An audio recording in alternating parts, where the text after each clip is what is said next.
I still remember pretty much every detail of that day. 21 years since the September 11th attacks. Now, Mount Pleasant is making sure there's a permanent place for people to honor the victims. We spoke with a first responder who was at Ground Zero about what this memorial means to him. This is just me at Ground Zero. Memories of 9/11 will never fade for Shavalo Wilson Debriano. I remember the smells. I remember all that dust and soot on me because the dust cloud ended up engulfing me. He worked for the fire department in the EMS and was at Ground Zero when the second tower fell. And it seemed like the building was twisting as it was coming down, and we just had to run. He's told his story for 21 years. There's a reason why I'm here, and I have to do something great, have to tell the story, and just be as great a person as I can be. Wilson Debriano moved to the Lowcountry with his family in 2008, and every September honors those who died. Any 9/11 event I take part in that is around, from the walks, like in next week I'm going to be doing the 9/11 walk run on Daniel Island.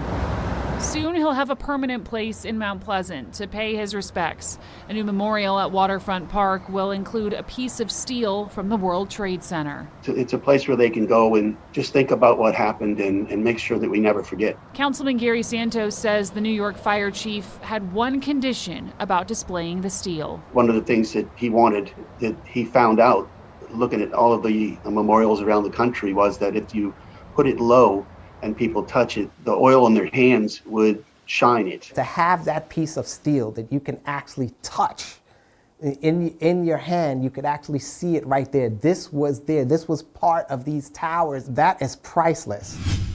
Women across America went on their morning run today, but with a different purpose. Hashtag Finish Eliza's Run is trending on social media and inspired women to hit the pavement to remember Eliza Fletcher. She was abducted and murdered in Memphis last week during her own routine run. Tara Jabor spoke to two local women today who participated in Eliza's Run. Tara?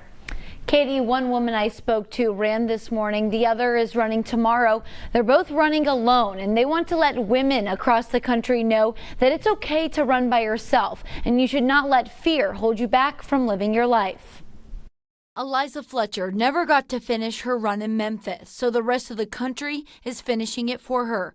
Kate Buckles typically runs around Mount Pleasant, and when she heard the news, she says her heart sank.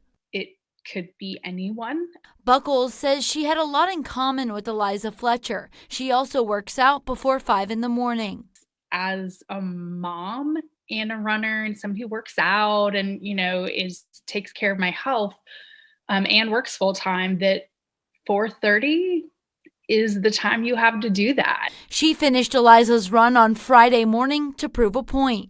Doing it alone to me is, again, that little piece of defiance, or also just showing that confidence that an act like this, or someone looking to do something like that, you're not going to stop people. Meg Catino is planning on finishing Eliza's run on Saturday morning. She says she may wake up at 4:30 to do the run because that is what time Eliza started hers. See that she was murdered, abducted and murdered merely for running, which anyone should be free to do that. Catino says she knows what happened to Eliza was rare, but it's a reminder to stay aware when you run. Through my Garmin watch, I have multiple people that when I start a run, it alerts them that I'm starting a run, and it shows them via GPS coordinates where I am.